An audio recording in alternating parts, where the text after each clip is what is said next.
Welcome to this week's episode of Q Erik, where I bring back the bubble pipe and Justin randomly throws a ball at me. Guess who's back? Back again. Bubble pipe. My old friend.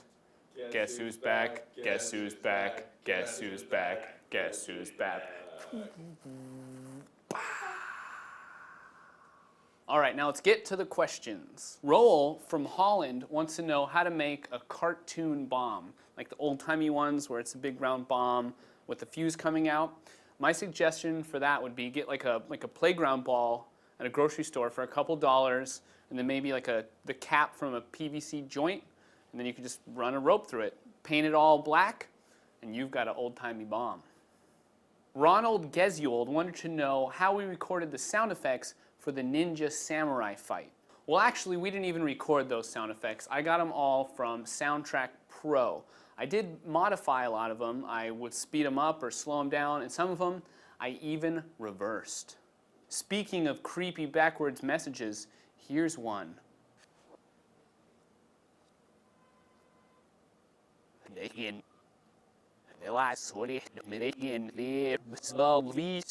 Andrew Kuhn, 17, noticed Mike in last week's Jib episode and wanted to know what's the deal. Is he just visiting? Is he trying to move to New York? Hey, Steve. Yes. There's no email in the printer.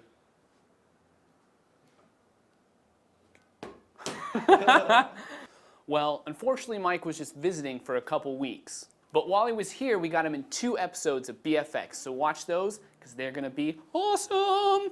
Legendary Loogie wants to know, who does the voice for Gary? And I think this is a silly question because Gary does the voice for Gary. It's his own voice. I mean, what's the deal, man? You and my shrink all the time asking about Gary. He's just my roommate and my best friend. So, Mr. Beck, what did Gary do today? Well, doctor, he killed the mailman. Again, it's kind of annoying. It's like a big mess, and I don't know. But it's his thing, so, you know. That's... Are you sure that Gary isn't actually you? No! Gary's my roommate. I wouldn't kill the mailman no matter how evil or annoying or stupid he looks. It's Gary. He's strong for a puppet. I can't stop him. Have you ever thought that maybe you are the puppet? Wow. Maybe I'm a unicorn, too. Get out of here. Doc, you're funny. But seriously, Gary's freaky. I'm gonna subscribe some pills for you. Sweet. Thanks, Doc. Ooh, these are good ones. Patient Beck exhibits psychotic delusions, post-traumatic stress, latent homicidal tendencies, borderline behavior, delusions of grandeur, and tends to manifest his rage as a puppet named Gary. I'm curious if Gary is a family member. P.S. I heart ponies.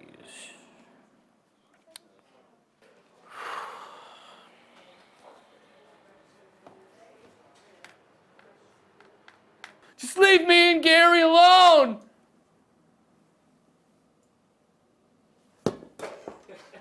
Stop throwing things, Gary! Gary! Devin23 asks, how does our slow motion scenes seem so smooth? Sally said by the seashore.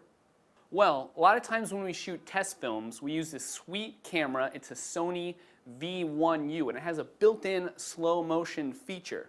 Although one of the drawbacks is when you're shooting that fast, the shutter speed is so high that a lot of times we have to bump up the gain. And if we're not in really bright light, you'll notice that our slow motion stuff looks kind of grainy, but it still is super smooth. Like potato salad. You don't know nothing about potato salad. Steve does. Joe Big Banana Peel wrote in and says that when he shoots with his green screen, a lot of times he gets some like fuzzy distortion around the edges of his actor and wants to know how can he fix that problem. There are 3 things that will help make your green screen effect more effective. 1, you have to make sure that your green screen itself is flat and evenly lit. Any kind of different shades of green are going to mess up your keying program in post. 2, if you can shoot in HD, that is going to make your keying process much better because there are a lot more pixels in the whole frame, but especially along the edges, so that's going to make it a lot smoother. And the 3rd technique is pretty simple. It's backlighting your subject. So what I'm going to do is I'm going to show you. We have a backlight here. So first I'm going to turn off the green screen. Bing! And then I'm going to go ahead and pan up, and as you can see, we have this light right up here. That's called a backlight, and what it's going to help do is separate me from the green screen by creating a little kind of imperceivable light along here, and that's going to help your program do its magic and get rid of that green. Let's go check out Steve's drawings of the day. Steve, what did you draw? Oh, I got a nice one for you here, Eric. What is it? This is Fat Justin with a mustache. Ooh, And this is David Duchovny in the movie House of D. that's cool. Come back next time.